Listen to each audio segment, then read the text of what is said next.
안녕하세요. 오늘도 사연살롱을 찾아주셔서 감사합니다. 대학생 아들을 둔 40대 엄마예요. 세상의 모든 부모가 다 그렇겠지만 저희 부부한테 아들은 정말 귀하고 귀한 존재랍니다. 우리 부부는 12년 동안이나 아들이 죽은 줄 알고 살았거든요. 어떻게 이런 일이 일어날 수 있었는지 기가 막히지만 뒤늦게라도 아들을 찾을 수 있어서 얼마나 다행이었는지 몰라요. 하지만 그건 그거고 우리 가족한테 씻을 수 없는 상처를 입힌 죄 지은 인간은 단죄해야 하지 않겠습니까? 적어도 그 인간이 죄를 뉘우치고 용서를 구했다면 어느 정도 정상 참작을 해줬겠지만 아나 무인격으로 나오는 통에 도저히 선처해 줄 수가 없더라고요. 그럼 지금부터 이기적인 한 인간으로 인해 12년 동안 나무로 지나야 했던 우리 부부와 아들의 사연을 전해드리겠습니다. 남들한테 밝히기 창피하지만 저는 혼외자로 태어났어요. 부모님 모두 미혼이기는 했지만 두 분 다 결혼은 원치 않으셨거든요. 특히나 저희 친가에서 결혼을 완강히 반대하셨어요. 저희 친가와 달리 외가 형편이 많이 안 좋았거든요.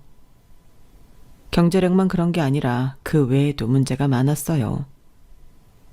외할아버지는 술과 도박에 빠져 사는 분이었고 외할머니는 술집을 하고 계셨는데 그래서 저희 엄마 역시 학창시절부터 동네에서 노는 애로 유명했었대요. 서울대 법대생이었던 아빠가 엄마를 만나게 된 건 군입대를 앞둔 친구 환송애 때문이었어요. 술에 취한 아빠 친구들은 옆 테이블에 있던 엄마 친구들과 합석을 했고 술이 약한 아빠는 필름이 끊긴 채 엄마와 하룻밤을 보냈던 거예요. 이건 어디까지나 할머니가 해주신 얘기라서 100% 정확하다는 보장은 없지만 엄마가 의도적으로 아빠한테 접근한 건 사실인 것 같더라고요. 병원장 아들의 서울대 법대생. 엄마로서는 이 남자를 잡으면 하루아침에 인생 역전에 성공할 거라고 생각을 했을 거예요. 하지만 저희 할머니가 그렇게 호락호락한 분이 아니었어요. 애를 낳든 말든 상관없다며 무슨 일이 있어도 결혼은 안 된다고 못 박으셨거든요. 그러자 발등에 불이 떨어진 외할아버지께서 어떻게든 협상을 하려고 달려오셨어요. 아니, 처녀를 임신시켜놓고 나 몰라라 하면 그만입니까? 알만한 분들이 이래도 되는 겁니까? 내 딸 인생 책임지세요. 안 그러면 우리도 가만히 있지 않을 겁니다. 하지만 할머니는 눈 하나 깜빡 않으셨어요. 그 책임을 왜 우리한테 묻습니까? 내 아들이 그 딸 겁탈이라도 했답니까? 술에 취해 정신도 없는 내 아들을 여인수까지 끌고 들어간 건 그 집 딸이에요. 오히려 우리가 피해자라고요. 이렇게 찾아와도 소용없습니다. 시집도 안 간 여자가 애를 가졌으니 그것만큼 큰 흠이 어딨겠어. 하지만 남자는 다르죠. 우리 애야 똥별 봤다 생각하면 그만입니다. 어디 한번 마음대로 해보세요. 그러자 외할아버지는 기세 등등하던 모습은 온데간데 사라지고 비굴하게 흥정을 시작했어요. 그렇게 지어진 결론은 아이를 낳아 보내면 그의 딸은 보상금을 주겠다는 거였어요. 판돈이 필요했던 외할아버지로서는 나쁘지 않은 조건이었고 엄마 역시 저희 아빠에 대해 애정이 있었던 건 아니었기 때문에 결정에 따르기로 했어요. 그래도 10달을 품어 낳은 자식인지라 모정이 있었을 텐데 저희 엄마는 아니었나 봐요. 저를 넘겨주면서 다른 말 없이 딱 이 말만 했대요. 전에 주신 돈은 아버지가 다 가져가서 노름으로 날리셨어요. 고생은 내가 있는데 나한텐 아무것도 없다고요. 그러니 저한테도 돈을 좀 주셔야겠어요. 안 그러면 너무 억울하잖아요. 피덩이 자식을 앞에 두고 돈 얘기를 하는 엄마를 보고 아빠는 한숨을 쉬었어요. 그건 기세기로 유명한 저희 할머니도 마찬가지였죠. 자식 가지고 흥정하는 거 보니 차라리 다행이다. 그래, 네가 원하는 돈 주마. 대신 앞으로 애 문제로 우리 집에 기웃댔다간 쥐도 새도 모르게 죽을 줄 알아. 알겠니? 그렇게 저는 엄마한테 버려진 채 친할머니 손에 자랐어요. 저희 엄마한테는 표독하게 굴었던 할머니였지만 저한테만큼은 세상 누구보다 자애로운 분이셨어요. 핏줄에 대한 애착이 무척이나 강한 분이셨거든요. 거기다 학구열도 강한 분이셨어요. 비록 저희 할머니가 제 또래 친구 엄마들에 비해 연세는 많으셨지만 아들을 서울대 법대에 보낸 분 아니겠어요? 전문 얼마들보다도 학원 정보나 거회 선생님 선택이 탁월하셨어요. 할머니 치맛바람 덕분에 저는 초등학생 때부터 학교 수업 외에 전과목 거회와 예체능 학원 수업을 받았어요. 전교 1등은 물론 예능적으로 교내외 대회를 휩쓸 정도였어요. 그러기 위해서 저는 잠도 줄여가며 노력을 해야 했는데 거기에는 그럴 만한 이유가 있었어요. 할머니는 항상 제게 이런 말씀을 하셨거든요. 넌 뭐든 1등을 해야 해. 그래야 아무도 널 무시 못한다. 알겠니? 널 낳아준 여자가 그 모양만 아니었어도 할미가 이렇게 널 닥달하지는 않았을 거야. 이게 다 애미 잘못 만난 탓이다 생각해라. 할머니는 제게 헌신적인 분이셨지만 그에 못지않게 어린 가슴에 상처도 많이 입히셨어요. 엄마 얼굴도 모르는 제 앞에서 저희 엄마를 두고 천박하다거나 못 배워 먹었다거나 돈에 자식 팔아먹는 년이라는 말을 서슴지 않으셨어요. 지금 생각해보면 학대나 다름없는 말들이었지만 그런 할머니를 막아줄 사람이 제 곁엔 없었어요. 아빠는 당시 결혼을 앞두고 있던 상황이라 저한테 신경 쓸 여력이 없었고 할아버지는 늘 병원 일로 바쁘셨으니까요. 그렇게 저는 할머니의 막말에 나름 힘겨운 시간을 보내야 했어요. 하지만 얼마 지나지 않아 그래도 할머니 품에 있을 때가 좋았다는 생각을 하게 됐어요. 아빠와 결혼한 분은 사업을 하는 집 딸이었는데 결혼도 비즈니스라고 생각하는 분이셨어요. 애초에 사랑 없이 서로 조건을 맞춰서 한 결혼이라서 저라는 존재 역시 함께 살아야 할 자식이 아닌 협상엔 포함된 조건 중 하나일 뿐이었어요. 그러니 처음부터 애정을 기대하기 힘든 관계였죠. 윤정아, 잘 들어. 난 네 아빠 아내로 이 집에 들어온 사람이지 네 엄마로 들어온 사람은 아니야. 그렇다고 널 방치하지는 않을 거야. 널 돌보는 것도 내가 지켜야 할 의무 중 하나니까. 사랑은 못 주겠지만 책임은 다할게. 우리는 딱 그 정도 관계면 괜찮을 것 같아. 새엄마는 그동안 할머니가 짜두었던 제 학업 일지를 전면 수정했어요. 그 많던 과외와 예체능 학원을 다 정리하고 보습학원 한 군데만 보내셨어요. 하지만 학원 수업이 길어서 방과 후부터 저녁 9시까지 학원에서 머물러야 했어요. 그때는 그저 과외를 끊고 학원 수를 줄이다 보니 어쩔 수 없다고 생각했었는데 거기에 제가 모르는 이유가 있었더라고요. 제가 집안에 돌아다니는 걸 보기 싫으셨던 거예요. 그렇다고 이 학원 저 학원으로 저를 데리고 다니는 것도 싫어서 수업 시간이 긴 학원 한 군데로 택한 거였죠. 그걸 어떻게 알았냐고요? 그날은 제가 감기 기운으로 열이 나서 학원 수업을 받다가 중간에 집에 오게 됐는데 새엄마가 거실에서 새 외할머니와 얘기를 하고 계시더라고요. 하여간에 남자들이란 왜 그렇게 이기적인지 몰라. 난 아직도 네 아빠가 너 이 집에 시집 보낸 거 마음에 안 든다. 남의 자식 키우는 게 어디 쉬운 일이냐고. 남자야 밖에서 일하니 모르겠지만 여자는 하루 종일 남의 자식을 봐야 하잖니? 그게 어디 쉬운 일이냐고. 아, 정말. 그래서 학원에 보내버렸잖아. 내 자식도 아닌데 내 집에 돌아다니는 걸 보기 싫어서. 생각 같아선 새벽까지 학원에 붙잡아 두고 싶지만 그랬다간 아동학대니 뭐니 말 많을 것 같아서 그러지 못하는 게 아쉽지 뭐. 몰래 들으려고 한 건 아니었지만 결과적으로는 숨어서 새엄마의 속마음을 듣게 된 저는 충격을 받았어요. 엄마의 모습을 기대했던 건 아니지만 그래도 저를 보기 싫을 정도로 싫어한다는 걸 알고 나니 마치 내가 이 집에 있으면 안 되는 사람처럼 느껴졌어요. 결국 저는 집 안으로 들어가지 못하고 다시 집을 나왔어요.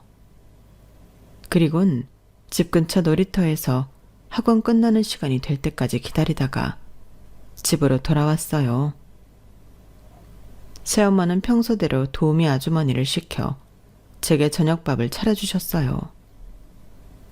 제가 열이 나서 얼굴이 벌겋게 변했는데도 어디 아프냐는 말조차 없었어요. 그리고 그날 밤 사단이 났어요. 제가 잠든 사이 밤늦게 집에 돌아오신 아빠가 제 방에 들어오셨었나 봐요. 온몸이 불덩이가 돼서 낑낑 앓으며 잠든 저를 발견한 아빠는 엄마한테 엄청 화를 내셨어요. 잠결에도 아빠가 소리치는 목소리가 쩌렁쩌렁하게 들릴 정도였어요. 새엄마와 말다툼을 한 아빠는 잠시 뒤 물수건과 감기 시럽을 들고 제 방으로 들어오셨어요. 저를 깨워 약을 먹이시고 머리에 물수건을 올려주셨어요. 그리고는 물끄러미 저를 바라보고 계시더라고요. 아빠, 나 그냥 할머니 집에서 살면 안 돼? 왜? 새엄마랑 같이 사는 거 싫어서 그래? 아니, 내가 할머니랑 같이 살고 싶어서 그래. 아빠는 말없이 잠시 생각에 잠기셨다가 무거운 표정으로 그건 안 된다고 말씀하셨어요. 이제는 새엄마랑 같이 사는 것도 익숙해져야 해. 가족이니까. 가족이라는 말이 이상하게 멀게만 느껴졌어요. 나는 그 가족에 포함되지 않는다는 걸 아빠만 모르는 것 같아 가슴이 답답했어요. 하지만 더는 아빠를 조르지 않았어요. 어느 집에 살든 저는 그 집 가족이 아닌 건 똑같았으니까요. 제가 6학년이 되던 해 새엄마는 제 여동생을 낳았어요. 동생을 낳기 전에도 저한테는 관심이 없던 엄마였지만 동생이 생기고 나니 그 차이가 더 심해졌어요. 관심만 없는 건 상관이 없는데 저에 대한 경계심이 더 심해진 건 문제였어요. 제가 동생 곁으로 가기만 해도 신경질적으로 화를 냈거든요. 누가 이 방에 들어오래? 내가 말했지? 이 방엔 얼씬도 말라고. 아줌마, 윤정이 데려가요. 얘 이 방에 얼씬도 못하게 하라고 그랬잖아요. 제가 전염병 환자도 아닌데 새엄마는 마치 제가 더러운 세균 덩어리라도 되는 것처럼 동생한테서 멀리 떨어뜨리려고 했어요. 그러던 어느 날이었어요. 사고는 예기치 않은 순간에 일어난다고 하잖아요. 그날이 그랬어요. 방에서 숙제를 하고 있는데 쿵 소리와 함께 동생이 자지러지게 우는 소리가 들리더라고요. 평소 같으면 동생이 울자마자 유모나 새엄마가 달려가 동생을 달래줬을 텐데 그날은 동생 울음소리가 그치지 않더라고요. 그래서 동생 방으로 가보니 글쎄 동생이 침대 밖으로 떨어졌는지 바닥에 누운 채 울고 있지 뭐예요.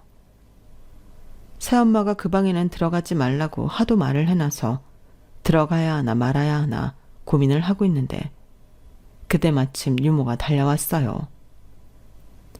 세상에, 잠깐 전화 받으러 나간 사이에 이게 무슨 일이야? 유모는 제 동생을 안고는 다친 데는 없는지 살피기 시작했어요. 딱히 다친 곳은 없어 보이자 안도하는 모습이었죠. 그런데 그때 갑자기 동생이 뭔가를 개워내기 시작한 거예요. 그리고는 축 늘어져 버렸죠. 겁에 질린 유모는 119에 신고를 했고 잠시 뒤 도착한 구급차를 타고 병원으로 향했어요. 저도 따라가고 싶었지만 유모가 동생 때문에 정신이 없어 보여서 그냥 혼자 집에 남았어요. 그렇게 몇 시간이 흘렀을까요? 동생이 걱정돼서 잠도 못 자고 뜬 눈으로 침대에 누워 있었는데 현관문 소리가 들리더라고요. 그리곤 잠시 뒤 제 방문이 벌컥 열리고 새엄마가 들어왔어요. 잔뜩 화가 난 표정으로 무섭게 다가와 손바닥으로 제 머리를 때리더라고요. 그러자 뒤따라 들어온 아빠가 새엄마를 말리며 소리쳤어요. 당신 지금 뭐 하는 짓이야? 얘가 우리 윤지 죽일 뻔했다고. 너 내가 윤지 방에 들어가지 말라 그랬지? 너 나한테 복수하려고 윤지 바닥에 던진 거 내가 모를 줄 알아? 아니에요. 윤지가 우는 소리가 들려서 방에 갔지만 안에는 안 들어갔어요. 거짓말 하지 마. 네가 그 방에서 나오는 거 봤다는데 어디서 거짓말이야? 새엄마는 저를 때리려고 또다시 손을 치들었어요. 그러자 아빠가 새엄마 팔을 잡았어요. 윤정이가 아니라고 하잖아. 그러게 왜 애를 방에 혼자 둬? 괜히 윤정이 잡을 생각 말고 유모부터 당장 잘라. 앞으론 남한테 애 맡기지 말고 당신이 직접 보라고. 아빠는 새엄마를 제 방 밖으로 밀어내곤 저를 다시 침대에 뉘어주셨어요. 새엄마한테 맞은 머리가 아프긴 했지만 동생 생각이 먼저였어요. 아빠, 윤지는요? 윤지가 아까 막 토하고 그랬는데. 의사 선생님이 그러는데 좀 놀라긴 했지만 괜찮대. 그러니까 걱정 말고 자. 아빠, 나 그냥 할아버지 집에 가서 살면 안 돼? 그러고 싶어. 아빠는 말없이 저를 바라보시기만 했어요. 그리고 며칠 뒤 저는 본가로 들어가 살게 되었어요. 6학년 2학기가 다 끝난 시점이라 중학교는 본가 근처에서 다니게 되었죠. 본가에 들어간 이후로는 또다시 학원과 과외에 치여 살게 됐지만 그래도 누구 하나 저를 이방인처럼 보는 사람은 없었어요. 부모 보살핌 대신 할머니 할아버지 보살핌을 받고 살 수 있었죠. 물론 할머니는 여전히 저를 낳아준 엄마 욕을 하곤 했지만요. 제가 본가로 온 이후로 동생을 본 건 명절 때랑 할머니 할아버지 생신 때뿐이었어요. 새엄마가 그때 외에는 본가를 찾지 않았거든요. 그래도 아빠는 한 달에 딱 2번 저를 보러 와주셨어요. 솔직히 딱 그 정도가 좋더라고요. 아빠가 나를 자식으로 생각하고 마음을 써준다는 걸 알 수 있는 그 정도면 충분하다고 생각했어요.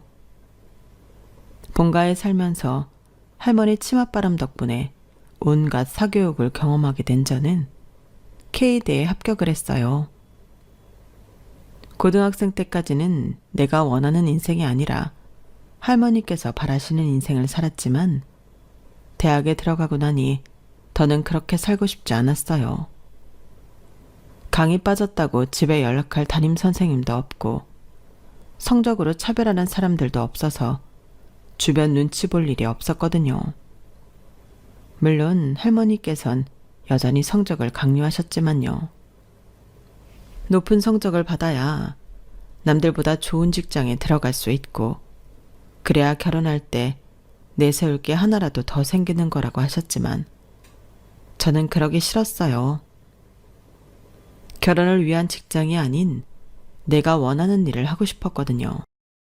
지금이라도 내가 뭘 잘할 수 있는지, 뭘 하고 싶은지 그걸 찾고 싶어서 굳이 돈이 필요하지 않은데도 각종 아르바이트를 해댔어요. 과 동기들은 제가 학비를 버느라 열심히 알바를 하는 줄 알 정도였 말이죠. 그렇게 다양한 직업군을 경험하다 보니 직업만큼이나 다양한 사람들을 만나게 되었고, 그러다 지금의 제 남편도 만날 수 있었어요. 당시 남편은 모 기업 연구원이었는데 입사한 지 1년 차라서 허드렛 일을 도맡아 하고 있었어요. 저는 그 연구소에서 개발한 화장품을 사용해보고 설문지를 작성하는 아르바이트를 하고 있어서 담당자였던 남편과 자주 만날 수밖에 없었어요. 무뚝뚝하고 사무적인 다른 직원들과 달리 남편은 늘 웃는 얼굴로 살갑게 맞아주어서 저와 함께 알바를 하는 여학생들한테 인기가 있었어요. 경쟁 심리 때문이었을까요? 평범하기 그지없는 남편 눈에 들려고 엄청 노력하곤 했어요. 방학 기간 동안 했던 알바라서 개강과 동시에 끝이 났는데도 자주 문자도 하면서 관계를 이어갔고, 그러다 연인 사이로 발전하게 되었어요. 제가 졸업을 앞둔 상황이어서 취업 준비로 바빴지만 그래도 우리는 매일 만날 수 있었어요. 자동차 데이트를 했거든요. 제가 도서관에서 밤 늦게까지 공부를 하고 있으면 남편이 먹을 걸 사서 저희 학교로 찾아왔고, 집까지 차로 데려다 주는 게 데이트 코스였죠. 자기도 회사 일로 많이 힘들 텐데도 거의 10개월을 하루도 빠짐없이 저를 데리러 와주는 남편을 보니 내가 사랑받고 있다는 걸 실감할 수 있었어요. 평생 부모한테도 못 받아본 극진한 대접을 남한테 받고 있다니 한편으론 씁쓸하기도 했어요. 누구는 결혼 상대자를 처음 봤을 때부터 이 사람과 결혼하게 되겠다는 걸 알았다고 하지만 저는 그 정도는 아니었어요. 만나다 보니 믿음이 갔고 이 사람만큼 나를 사랑해주는 사람은 세상에 없을 것 같다는 생각에 결혼을 결심하게 된 거였죠. 하지만 제 남편 직장이며 집안 형편을 들은 할머니는 제 결혼을 결사 반대하셨어요. 가만히 있으면 할미가 알아서 혼처 정해줄 텐데 왜 그런 놈을 만나? 당장 헤어져. 네가 뭐가 부족하냐? 인물이 딸리냐, 학벌이 딸리냐, 직장이 딸리냐? 뭐 하나 빠질 거 없는데 왜 부모도 없고 가진 것도 없는 놈 만나 고생을 하려고 들어? 할머니는 좋은 혼처를 찾아주겠다고 호언장담하셨지만 할머니 눈에 차는 집안 중에 혼외자인 저를 받아줄 집은 없다는 걸 저도 다 알고 있었어요. 제가 대학에 들어가고 얼마 안 됐을 때부터 할머니께서는 제 혼처를 물색하셨지만 선자리를 마련하는 것조차 힘들었어요. 본처한테 자식까지 있는 마당에 혼외자를 며느리로 삼으려는 집은 없었으니까요. 할머니, 저 주제 파악 정도는 할 줄 알아요. 할머니 말씀대로 제 외가는 형편없잖아요. 도박 중독 외할아버지에 술 장사하는 외할머니, 자식을 돈 받고 파는 엄마까지 최악이죠. 그런데 그런 핏줄을 가진 저를 누가 데려가고 싶어 하겠어요? 할머니가 말씀하시는 좋은 집안에서는 저 절대 안 데려가요. 할머니도 아시잖아요. 그러니까 제가 원하는 결혼하게 해주세요. 저는 남은 인생이라도 행복하게 살고 싶어요. 너 지금 그게 이날이 때까지 널 키워준 할매한테 할 소리냐? 그럼 지금까지는 행복하지 않았다는 거야 뭐야? 검은 머리 짐승은 거두는 게 아니라더니 네가 이렇게 내 뒤통수를 칠 줄은 몰랐다. 아휴, 내 팔자야. 내가 널 어떻게 키웠는데 천박하고 염치 없는 지혜미를 닮아선 날 이렇게 힘들게 해. 네가 원하는 결혼 어림도 없다. 잔말 말고 이참에 일도 그만둬라. 네 혼처 잡힐 때까지 집에서 조신하게 있어. 할머니는 제가 다니는 회사까지 찾아와 직장 상사한테 제가 회사를 그만둘 거라고 말씀하셨고, 그때마다 저는 할머니와 실랑이를 해야 했어요. 그러다 더는 고개 들고 회사에 다닐 수 없는 상황이 돼서 결국 퇴사를 하고 말았죠. 이렇게 된 이상 저도 더는 물러설 곳이 없었어요.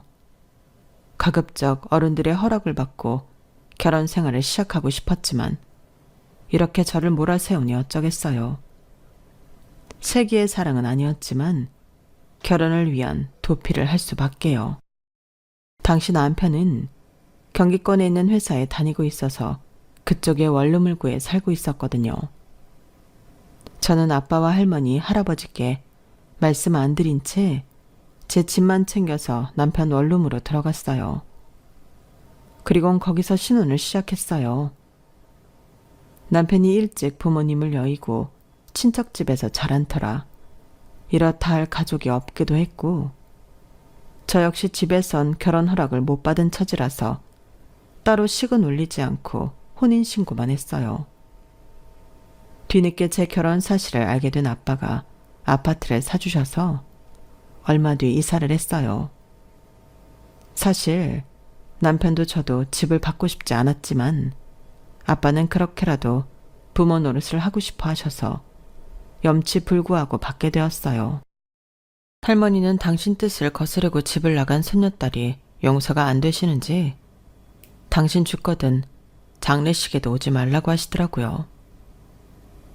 남편과의 결혼 생활은 지금까지 제가 살아왔던 것과는 전혀 다른 생활이었어요. 주변 눈치도 안 봐도 되고 내 의지대로 자고 일어나고 먹으며 살 수 있었으니까요. 남편 외벌이로도 생활을 하는데 무리는 없었어요. 식구가 딸랑 둘인 것도 그렇고 아무래도 집 문제로 나가는 돈이 없어서 그랬을 거예요. 딱히 걱정이 없는 생활이었죠. 그러다 보니 아기도 일찍 생겼어요. 함께 산 지 2달 만에 임신을 했으니까요.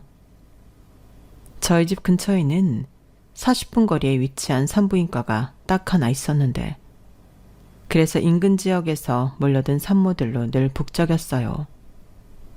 그게 좀 아쉽긴 했지만 그렇다고 서울까지 갈 수는 없잖아요. 자연분만의 경우 언제 출산을 하게 될지 모르는 거라서 집 근처 병원을 이용하는 게 나으니까요. 하지만 그 병원에서 그런 비극이 일어날 줄 알았다면 멀더라도 서울로 갔을 거예요. 11시간 진통 끝에 출산을 하고 기진맥진이 돼서 회복실에 누워 있었는데 간호사가 하얗게 질린 얼굴로 제 남편을 부르더라고요. 졸음이 쏟아져서 거의 반은 잠에 취해 있던 저는 무슨 일인지 궁금하기는 했지만 몸이 천근만근이라 무거운 눈꺼풀을 뜰 수가 없었어요. 그렇게 스르륵 잠이 들었는데 옆에서 남편이 흐느끼는 소리가 들리더라고요. 1인실도 아니고 다인실인데 설마 남편이 다른 산모들이 보는 앞에서 울고 있는 건 아니겠지? 그런 생각을 하며 힘들게 눈꺼풀을 들어 올렸는데 마침 저와 눈이 마주친 남편이 기다렸다는 듯 아이처럼 엉엉 울지 뭐예요. 이 사람이 왜 이러나 싶어 물었더니 글쎄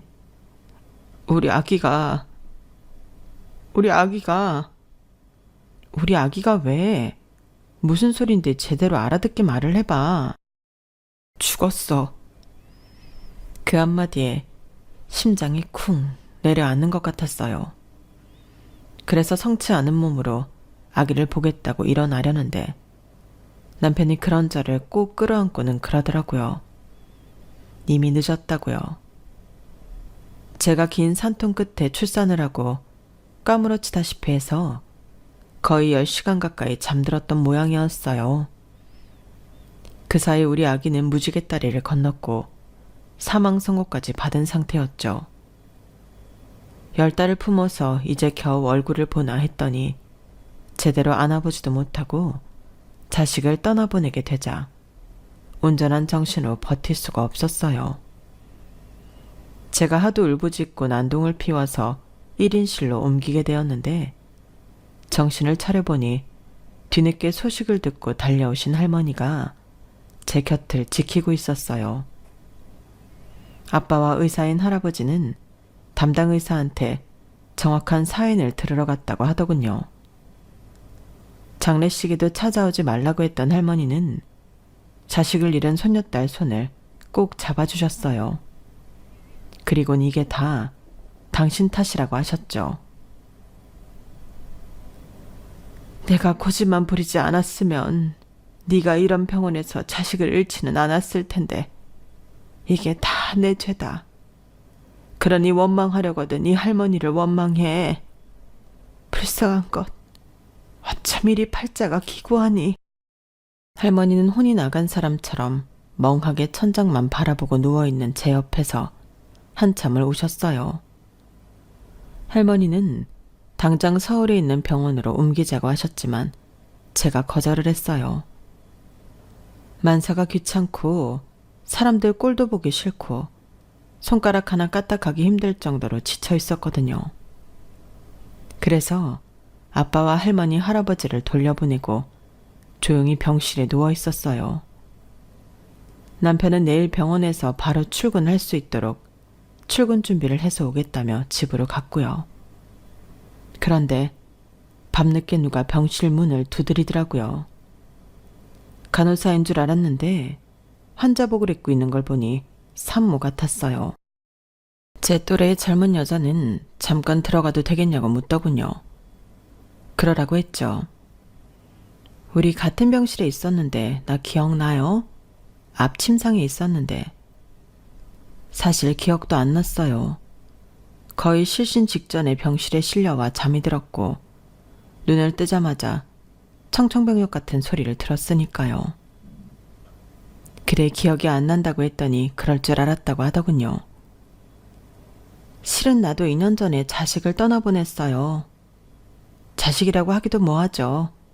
세상 빛도 못 봤으니까. 뱃속에서 사산했거든요. 그래서 그쪽 심정 조금은 이해해요. 겪어보지 못한 사람은 모를 거예요. 얼마나 억울하고 답답하고 또 미안한지. 그런데요, 그쪽 잘못 아니니까 자책하지 마세요. 나도 자식 잃고 다 내 탓 같아서 많이 힘들었는데 그런 게 아니더라고요. 그저 그럴 수밖에 없었던 일인 거예요. 지금은 내 말이 위로가 안 되겠지만 그래도 이 얘기를 해주고 싶어서 들렀어요. 내가 오지랖이 넓었죠? 그날 그 여자의 행동이 오지랖인지 뭔지 모르겠지만 그 순간 제가 위로를 받은 건 사실이에요. 할머니의 위로도 남편의 위로도 모두 뜬구름같이 느껴졌었지만 저처럼 자식을 잃어본 생면부지 여자의 말은 제 마음에 와닿았으니까요. 고마워요. 그런데 이름이 어떻게 되세요? 저는 강윤정이에요. 난 서정연이에요. 산모 이름표 보니까 나이도 같던데 우리 친구 할래요? 느닷없이 늦은 밤 제 방으로 찾아온 정연 씨 덕에 저는 자식 잃은 슬픔에서 조금씩 헤어나올 수 있었어요. 그러다 정연 씨가 퇴원을 하던 날 제 병실을 찾아왔는데 가슴에 갓난 아기를 안고 있더라고요. 사내아이라고 했어요. 내 아들도 그렇게 되지만 않았다면 지금쯤 내 품에 안겨 있었을 텐데 하는 생각을 하니 정연 씨가 참 부럽더라고요. 그런 제 마음을 알았는지 정연 씨가 조심스런 표정으로 물었어요. 한번 안아볼래요? 그 말을 듣자마자 저도 모르게 팔을 뻗었어요. 그리곤 조그맣고 따뜻한 아기를 품에 안았는데 저도 모르게 눈물이 쏟아지더라고요. 어머, 내가 괜한 짓을 했나 봐요. 미안해요, 윤정씨. 아니에요. 고마워요. 아이를 안아볼 수 있게 해줘서. 정연 씨는 남편이 주차장에 차를 대놓고 있어서 그만 가봐야 한다며 병실을 나섰어요. 정연 씨가 나가고 한참이 지났지만 아이를 안아보았던 팔에 온기가 여전히 남아있는 기분이었어요. 생명의 따스함이 이런 거구나 생각하게 되었죠. 퇴원을 한 이후에도 정연 씨와는 연락을 이어갔어요. 제가 정연 씨 집에 찾아가기도 하고 아이가 돌이 지난 후에는 정연 씨가 아이를 데리고 저희 집에 놀러 오기도 했어요. 버스로 세정류장 거리에 살고 있어서 수시로 서로의 집을 드나들 정도로 가깝게 지냈어요. 그러다 보니 정연 씨 아들인 지훈이도 제가 자주 돌보게 되었어요. 정연 씨가 일이 있을 때면 지훈이를 저희 집에 맡겼거든요. 처음엔 지훈이를 집에 데려오는 걸 반대하던 남편은 어느 순간부터 저만큼이나 지훈이한테 애정을 쏟기 시작했어요. 여보, 근데 말이야. 신기하게 지훈이가 당신 얼굴을 많이 닮은 것 같지 않아? 특히 눈매랑 입술 모양이 완전 판박이야. 뭐? 이 사람이 위험한 소리 하고 있네. 당신 정연 씨한테는 그런 소리 하지 마. 괜히 오해 산다고. 남편은 말은 그렇게 했지만 지훈이 얼굴을 찬찬히 살피며 자신이랑 정말 닮았나 가늠해보는 것 같았어요. 우리 부부는 이후에도 아기를 가지려고 노력을 했지만 좀처럼 잘 되지 않았어요. 난임 클리닉에도 가봤지만 소용이 없었죠. 우리 부부한테 허락된 아이는 세상을 떠난 아기 한 명뿐이었나 보다 생각하니 더 가슴에 사무치도록 아기가 보고 싶더라고요. 그럴 때마다 친구 아들인 지훈이 사진을 보며 마음을 달랬어요. 우리 아들이 살아있었다면 지훈이처럼 눈매가 이랬을까? 그러고 보니 코가 나를 좀 닮은 것 같기도 하네. 이런 생각을 하다 보면 이상하게도 지훈이가 마치 우리 자식같이 느껴지더라고요. 그건 어쩌면 지훈이가 자라는 동안 거의 모든 순간을 함께 했기 때문인지도 모르겠어요. 지훈이 돌 때부터 유치원 입학식과 졸업식, 그리고 초등학교 입학식까지 행사 때는 항상 저도 함께 했었거든요. 친구 남편이 회사 일로 바빠서 행사에 참여하지 못한 탓에 제가 그 자리를 채울 수 있었던 거죠. 친구는 매번 미안해했지만 저로서는 무척이나 반가운 초대였어요. 그렇게 지훈이가 초등학교 4학년에 올라가고 얼마 되지 않은 어느 날 친구가 아침부터 전화를 했더라고요. 윤정아, 너희 아빠가 변호사라고 그랬지? 나 도움 좀 받을 수 있을까? 있잖아, 나 이혼하려고. 그 소리에 친구 집으로 달려가 보니 세상에 남편한테 얼마나 맞았는지 얼굴이며 온몸에 멍과 상처 투성이더라고요. 그 모습을 보니 제가 더 화가 났어요. 그래서 아빠한테 전화해 이혼 전문 변호사를 소개받았어요. 얼마 뒤 친구는 이혼을 했고 남편과 갈라서게 되었어요. 살던 아파트를 정리할 때까지 당장 지낼 곳이 없어서 친정으로 가야 할 것 같다더군요. 윤정아, 정말 염치 없는 소린 거 아는데 우리 지훈이 좀 잠깐 맡아주면 안 될까? 애 학교 문제도 그렇고 지훈이를 친정에 데려간다고 해도 당장 내가 일을 해서 돈을 벌어야 하잖아. 친정 아버지도 일을 하시는 터라 집에 지훈이를 봐줄 사람이 없어. 애를 낯선 곳에 데려가 방치하는 것 같아서 말이야. 부탁 좀 할게. 저야 상관없었지만 그래도 남의 자식을 맡아 키우는 건데 남편 동의를 받아야 한다고 생각했어요.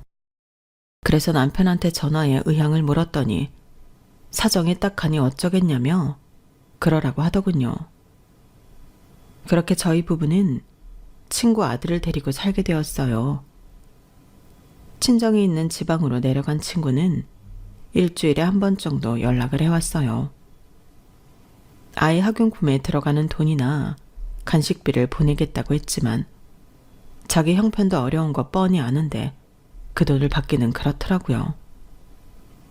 어떻게 된 건지 친구는 이혼할 때 위자료도 제대로 못 받았고 심지어 양육비도 못 받게 된 것 같았거든요. 아빠가 소개해준 변호사가 이혼 전문 변호사라고 하더니 영 꽝이었나 보다 생각했어요. 그래서 친구한테는 미안한 마음이 있어서 지은이한테 들어가는 돈은 제가 감당하려고 한 거죠. 그렇게 1년 가까이 지은이를 데리고 살았는데 하루는 친구가 연락을 했더라고요. 서울에 잠깐 왔다며 밖에서 만나자고요. 그래서 약속 장소에 나갔더니 카페 통유리창 너머로 친구가 고급 세단 보조석에서 내리는 모습이 보이지 뭐예요. 운전석에서 내린 남자는 친구 볼에 뽀뽀를 하고는 차를 타고 가버렸어요. 이어 카페로 들어온 친구한테 물었더니 재혼할 남자라더군요. 나 재혼해. 이 사람 돈 보고 하는 거야. 속물이라고 욕해도 좋아. 근데 나 우리 지훈이 키우려면 돈이 필요하거든. 나 혼자 아무리 발버둥을 쳐봐도 한 달에 200 버는 것도 힘들더라. 윤정아, 정말 미안한데 우리 지훈이 좀 맡아서 키워줄 수 있겠니? 내가 양육비는 확실히 보내줄게. 이 남자 나한테 애 딸린 거 알면 절대 결혼 안 할 사람이야. 나랑 우리 지훈이 인생 살린다 생각하고 좀 도와주라. 어? 지난 1년간 지훈이를 키우면서 솔직히 남의 자식이라고 생각한 적 없었어요.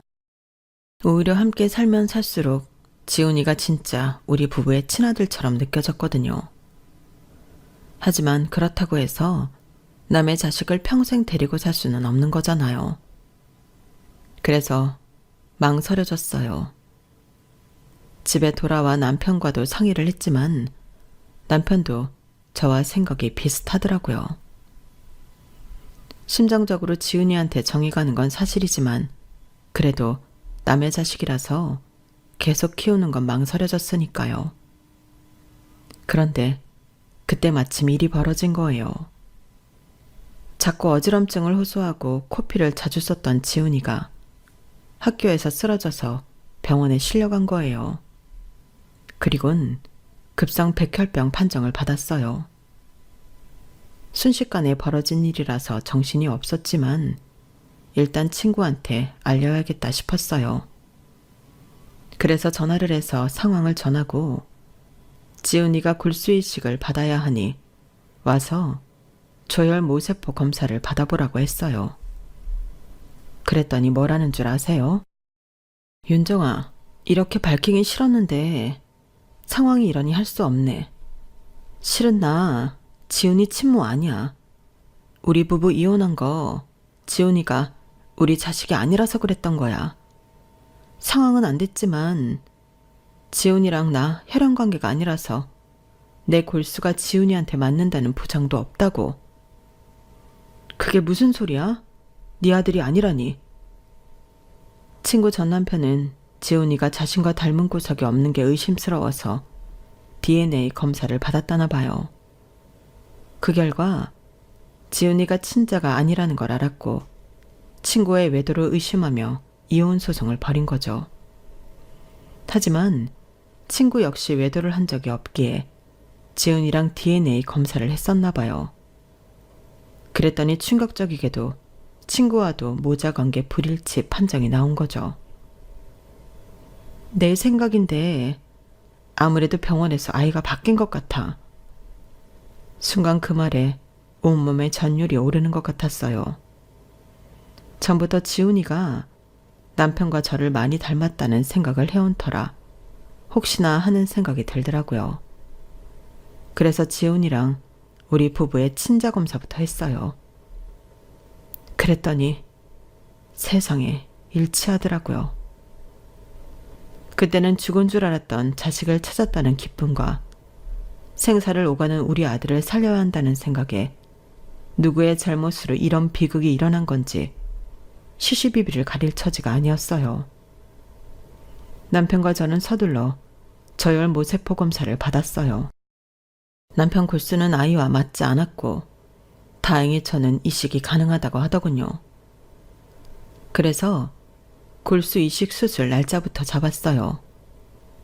그러는 사이 아빠는 지훈이를 저희 부부 호적에 올리는 일을 맡아서 진행해 주셨죠.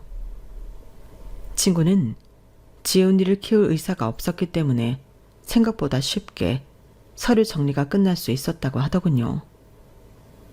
지훈이의 수술도 잘 끝나서 회복 단계에 들어가게 되었고 모든 게 제자리로 돌아갔어요.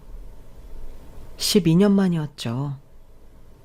아빠는 제가 출산을 한 병원에 소송을 제기하자고 하셨지만 잃어버렸던 자식도 찾았고 지훈이 수술도 잘 됐기 때문에 소송은 하지 않기로 했어요.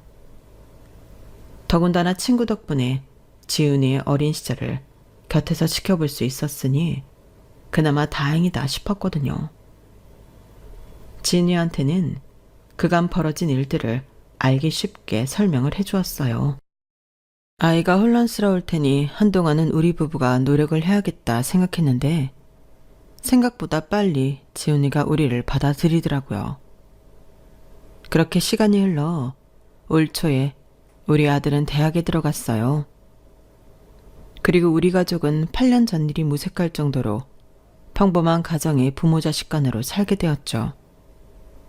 그런데 하필 이때 불편한 진실을 마주하게 된 거예요. 할머니께서 돌아가셔서 대학병원 장례식장에서 장례를 치렀는데 거기서 친구의 전 남편을 보게 된 거예요.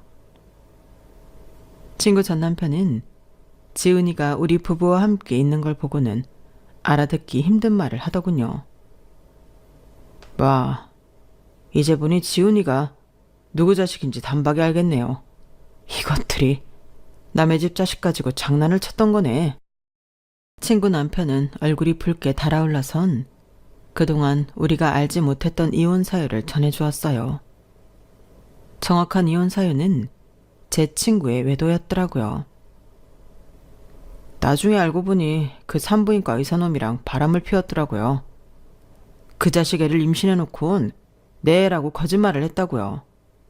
난 겉도 모르고 남의 자식을 12년이나 키운 거고요. 지훈이랑 친자 확인까지 했다 그랬죠?